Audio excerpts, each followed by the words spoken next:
Professor of Competition Law and Policy at Queen Mary University of London. Today I would like to talk about the International Merger Control course, which is on offer within the University of London external program.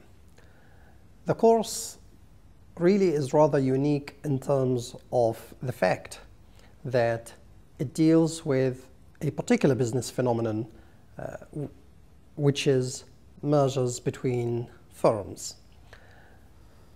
There is really an interesting story here to be told in relation to this particular course, and that has to do with two important developments that have come to happen over the years. First, on the one hand, we've had this very interesting process of economic globalization. Many markets have become global, and so the business operations of many companies have correspondingly become global too. On the other hand, we've had the very important development revolving around the fact that an increasing number of countries have been introducing competition law and policy, which include having a provision for dealing with merger operations between firms. And so, as the number of these countries have been on the ascend, what we have resulted or ended up with is an interesting situation, a true and significant phenomenon of a cross-border merger operations. That means many mergers and merger operations have been rendered operations with a cross-border element, producing effects in a number of jurisdictions, or at least more than one jurisdiction. And given that there is a mechanism for regulating mergers in an increasing number of countries, many of these mergers have ended up being caught by the rules of these different countries or by these mechanisms on the basis because they have been producing such effect on competition and effect on the economies of these different countries.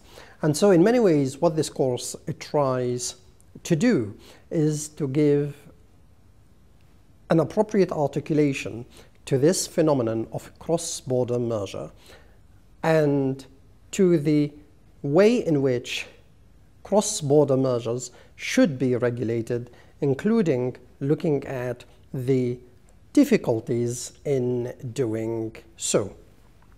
The course, when one looks at it, sees that it is a highly practical course. It is really a course that is oriented by practice and less by policy.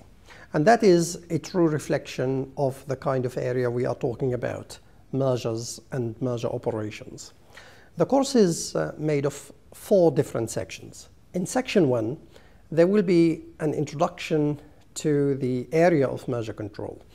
There will be an examination of, among other things, the meaning of the term or the word merger.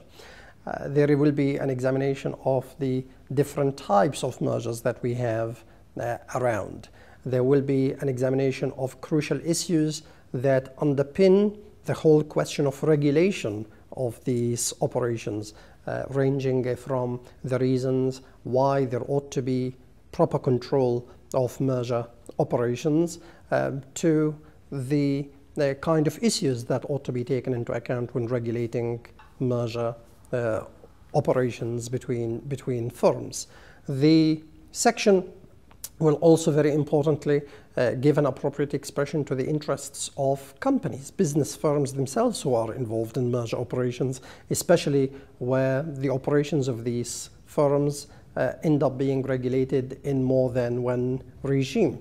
The concerns of these companies are really legitimate in many ways, and so it's appropriate to give them an appropriate expression in the context of this particular course. So the first section, really, section A, is an important part of the course for the purposes of introducing participants to the course and to the issues that would follow. In section B, there will be an examination of a number of merger control regimes around the world. Essentially here, the idea is to look at the experience of a number of jurisdictions in relation to the area of merger control. Specifically, we will be looking at the EU merger control regime, the US merger control regime, and the EEA merger control regime. This discussion will be complemented by the discussion in the following section, Section C, which will look at another group of jurisdictions, including the UK, Germany, Canada, and Australia. Again, these regimes have been selected for a number of reasons, including the fact that they do offer us two very good case studies of how merger operations are regulated. What we will see discussed through the section and indeed Section A as being the ex ante approach and the ex post approach to merger regulation. Finally, in Section D, there is a consideration of a number of international issues in relation to merger operations, including a discussion of the different types of cooperation, as well as a discussion of the doctrine of extraterritoriality and its use in merger cases. There is also an appropriate discussion being given in that section to the role of international bodies and international organizations. And it should be noted that some of these bodies and organizations have been playing an important role in the area of merger control, most notably the International Competition Network, the ICN, that has been focusing on merger control ever since it was founded in 2001. I very much hope that you will enjoy studying this particular course.